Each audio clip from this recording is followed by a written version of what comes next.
Hey board gamers, BJ from Game Gumbo here, back with another Unboxing Plus. That's right, an Unboxing Plus where we open up the box, show you the components, and give you an overview of the gameplay. Today, we're taking a look at Tutankhamun from 25th Century Games, a game designed by the good doctor Reiner Knizia. It plays from 2 to 6 players in about 30 minutes. So let's get to the table and take a look at it. All right, so this is the retail edition. There is a Kickstarter edition that I think is still available with 25th Century in the on their website. You can check with them if you want to see Chad from 25th Century. Chad from 25th Century did a fantastic video where he shows you the differences between the retail edition that I'm showing you today and the wooden components edition, the very fancy edition of the Kickstarter edition. So let's take a quick look at what we've got. And our thanks go out to 25th Century Games for giving us this review copy. We're going to be showing you the box and then playing it later on with the family. So I'm gonna have some fresh thoughts for our video later on. All right, so Tutankhamun, nice easy box to put on your shelf. It's with art by Matt Paquette and Jacqui Davis. One of our favorite artists is Jacqui. Did some of the art in some of the Stonemaier games, including Red Rising and Viticulture. A lot of other, she does a lot of work with Carla at Weird Giraffe Games. So 2 to 6 players. Here's the back of the box. And let's take a look on the inside. 25th Century Games bringing back some of these beautiful classic Euro games. One of our favorite games from them, not a classic Euro of course, but it's that Space Explorers game. So I was excited when Chad sent me this one. All right, so let's take a look here. We've got the rule book. And I also have a close-up camera over there on the side so I can show you some of the tiles as we get through. Shows you, I like this. It's going to show you a layout of how to set up the game with numbers that point back to what you're doing. Excellent. Quick reference for how many points you're going to be playing to. Essentially in Tutankhamun, what you're going to be doing is trying to get rid of your points, your gold, as they say. Tutankhamun has passed away. They built out this tomb, and you are collecting things for the afterlife for him. And the player that gets rid of all their gold first, of course, honoring King Tut, is going to be the winner. So let's see what else we got in here. Talks about all the different ways to score. A good handy reference for the god idols, but I'm pretty sure that the players also get a reference for this, so we'll take a look at that. And some 2-player changes for the game. Oh, I like this. Oh, I wish more games did this. On the back, it tells you exactly how many of these different tiles that they have. So let's talk about those tiles. That's going to come up next. Oh, big, thick, heavy block of tiles.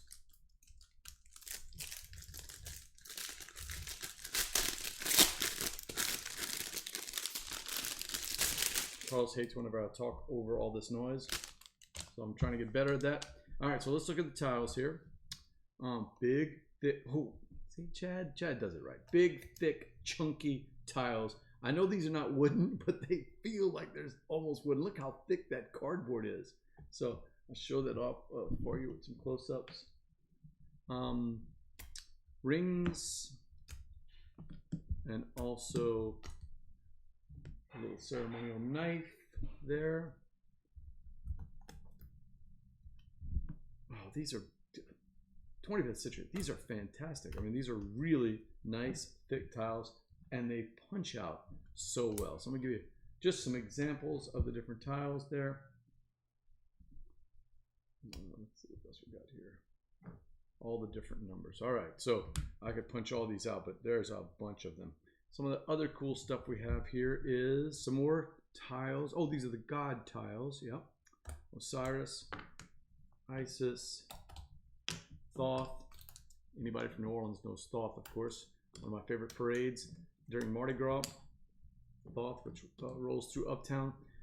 Oh, this is going to be that. All right, so in the game, you're going to lay out these tiles in kind of a river fashion. And this is not how it's going to be, of course, but as the players will move down the river, they'll take those tiles out, place them with them, trying to collect those sets. or if it's a god tile, they'll take the god tile and get that action from the tile, from the gods. So where do these tiles go if you collect things and you don't want them? So for instance, as you move down the river, if you're ahead of other people, then you're just collecting it and jumping as far as you want. If you're behind and you pass up tiles and you're the last player, the last boat on there, those tiles have to go somewhere. They're not just going to stay on the board, because the game essentially is trying to collect sets. Part of it is collecting these sets and using those sets to turn them in. The person who has the most, whenever they close out a set, so let's say all the ceremonial knives are gone, the person who has the the person who has the most of those is going to get a certain number of points deducted from their score. In other words, paying gold to reduce it down to 0.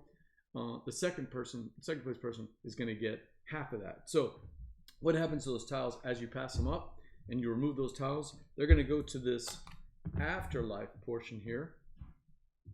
And in the afterlife, this is such a cool touch from 25th Century. I never played the original, by the way, so I'm just assuming that these are touches.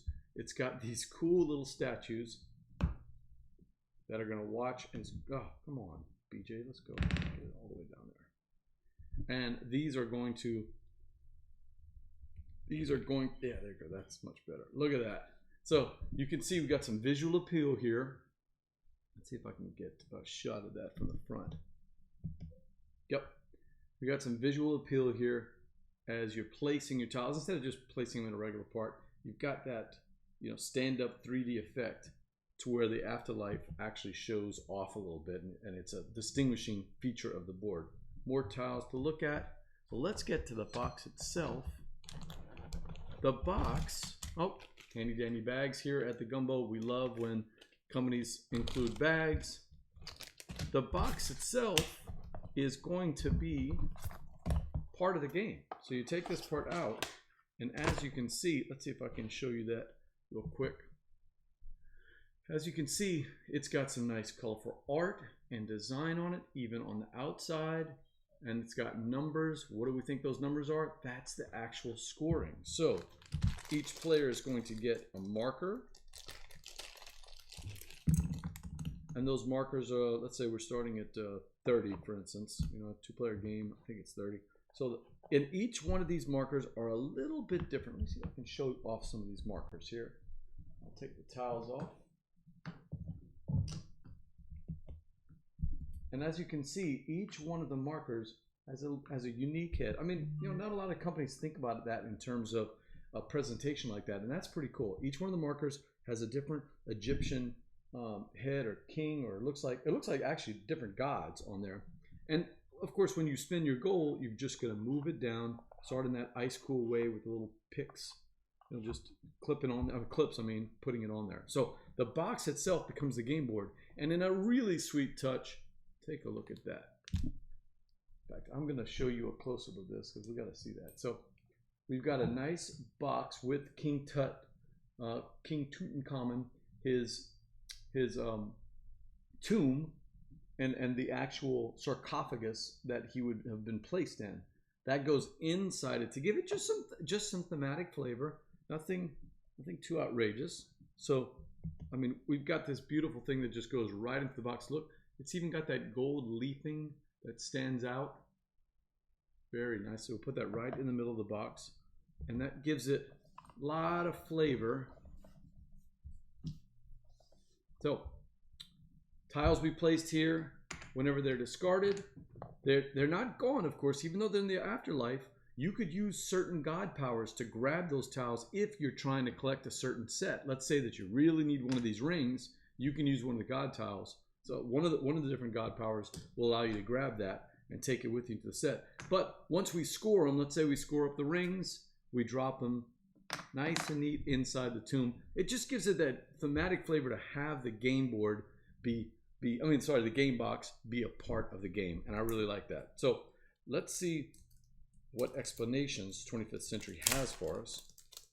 Dr. Knizia explained what each one of the different god powers. So you've got 6 different cards, and these 6 cards will allow you to hand out to each player And no one has to ask you for a reference as to what the god powers are, because they're all right on the card. We've got Ra, Thoth, Horus, Osiris, and Isis. Very nicely done. Love when a company gives nice little, easy to read, easy to understand different cards. In fact, I took a look at a video on them to see what the different god powers are, and some of them are really cool. Like Thoth allows you to swap the locations of 2 tiles. Horus allows you to collect a tile that might even be behind your boat, because normally when you pass up tiles, you can never go back to them. But the Horus card allows you to go back and get those tiles. And what's really neat is the edge cases that might happen, or the special rules on there. You don't have to go digging into the book. It's right in the card. It tells you all the edge cases at the bottom of each one of the gods. So that is a nice little touch. And let's see, we had one more bag in there. Yep, there we go. Not only does each player get a color piece of the little, the god that they're sort of favoring as they go around, but as you're moving over the tiles, let's just put some tiles out like this, just by example. The players will have boats. And are the boats unique? Now the boats look all the same, but they're different colors. So very nicely matched up, big, thick, chunky wooden pieces. Let's see if I can put some of those out there for you so you can see a close-up of the boat pieces. Yep, very nicely done with that. That is the retail edition of Tutankhamun, with that general overview being that players are going to take turns going as far down the Nile as they want to as they make their way back to the tomb of Tutankhamun. They replace the tile with their boat and take whatever action, if it's a god tile or if it's set collection, they'll start to see if they have enough to score points. If all the rings or all the ceremonial knives have been taken, then we'll see who's the majority person, score those points, and moved on down till we get to 0. The first person to get to 0 or to be the lowest whenever all the players have gotten to the tomb is going to be the winner. Now, there is a little bonus that they sent me. I believe you'll be able to get this either at conventions or you can get it from 25th Century in itself. So let's take this off here, bring these cards back in, and I'll show you some more of the stuff that's going on. We've got these two, and I'll just keep this in the middle while I talk about them. There's a little bonus that Chad sent me from 25th Century Games. This is an expansion, just one of these little mini expansions. Queen likes to call them little queenies. Lots of different companies have those little mini expansions. I love those. Hey, Johnny Pack is the king of that, putting in little tiny expansions in his games. And each one of these is another set of tiles. Look how thick these tiles are. I know you can get the wooden edition, but these tiles are so thick they almost feel like wood. Of course it is cardboard, but they don't feel like cardboard. These are big, chunky, thick pieces. And I'm going to show them off right here. One of these. So what do these do? The Pharaoh has provided a lavish gift, and you can add these tiles and hand out these reference cards to each player. So let's take a look. So you got the Falcon, you've got Set, Comet, and each one of these do unique powers. So the Falcon Pectoral, which is this one right here. Let's take a look at that one right here. The Falcon Pectoral immediately scored 2 points when collected, then discarded straight into the tomb. All right, so quick 2 points. Maybe you're getting close to the end and that tile pops out and you can jump right on it. We've got Sekhmet. Swap an artifact tile in your collection for any other artifact tile in the Nile that has an equal or lesser point value printed on it. Ooh, nice. So maybe you're trying to collect that, be that person to just jump on that set. You can use that to grab one. And then we have the god Set right here. Let's see what Set does. Extend the river by moving up to 2 artifact tiles from the underworld to the end of the Nile closest to the tomb. Oh, so maybe you need a little bit more time. Maybe you need a couple of more tiles. Set is going to allow you to stick those tiles right close to the tomb, and maybe you can jump on. Maybe if you're pretty far down the Nile, but you're running out of tiles, and you still need that one or two jumps to complete a set, you could use the set tiles to do that. And there's 2 of the set tiles, 2 of the set Sekhmet tiles, and 1 of the Falcon pectoral. So Pharaoh's Gifts, a nice little extension, a little expansion, one of these little tiny small packet expansions for this beautiful game. So let's get back over to the table here. Yeah, so that is Tutankhamun from 25th Century Games. A beautiful production. Even though this is the retail edition, you still have beautiful art, a great production with this gorgeous Tutankhamun sarcophagus. The box actually is the board itself. You get these 3D elements so that it's a visual focus in whenever people are looking for the afterlife. All of the player pieces are going to be nice, thick wooden pieces for the point scoring, and thick wooden boats, big chunky wooden boats to play on the tiles. Each one of the tiles is just fantastic, nice and thick. And of course, if you can find it, they have a little 5-card expansion that we looked at, the Pharaoh's Gifts. That's Tutankhamun from Reiner Knizia. It's a game from 25th Century Games. It's out on retail right now. I want to thank the folks over at 25th Century Games for sending us a review copy. Again, like we talked about it, we're actually going to be playing this tonight with the family. I can't wait to play it because we're going to get some thoughts, those fresh thoughts the first time that you play it. Hopefully, I'll have a good teach for them. And with up to 6 players, we can get a good group tonight and play a bunch of games. At only 15 minutes to 30 minutes a game, this is one of those games where you set it up, play it 2 or 3 times in a row, get some good flavor, start to learn some of the mechanics, because as you can see, the game itself is simple. You're just moving the boat down the Nile, grabbing that tile, and checking to see if you can score or discard some of the tiles. But it's the interplay of the god tiles, the decisions on how far you go down the Nile, and the set collection. Who's got the majority? Do I need to dump that or not? That's going to be a big difference. There is one set of tiles that I missed. I just want to bring up. You'll see these tiles that have. There's one set of tiles that the more you collect it, it gives you just an instant gold piece that you can reduce, but the person with the most is going to score some points at the end. So you've got some different levels of strategy that you can take into account. Can't wait to play it. Don't forget to hit the like and subscribe buttons. See more of our videos on the channel. We're doing some live plays on Twitch. We should be getting Gumbo Live started in the fall. We're kind of on spring and summer break right now as we set up the new Gumbo HQ, which you can see from behind me. And so we're having technical problems with our mics and our video, but slowly we're working things out. We really appreciate everybody watching the channel as we get closer to 1,000. And thank you. And until next time, this is BJ from Game Gumbo. Laissez le bon temps rouler.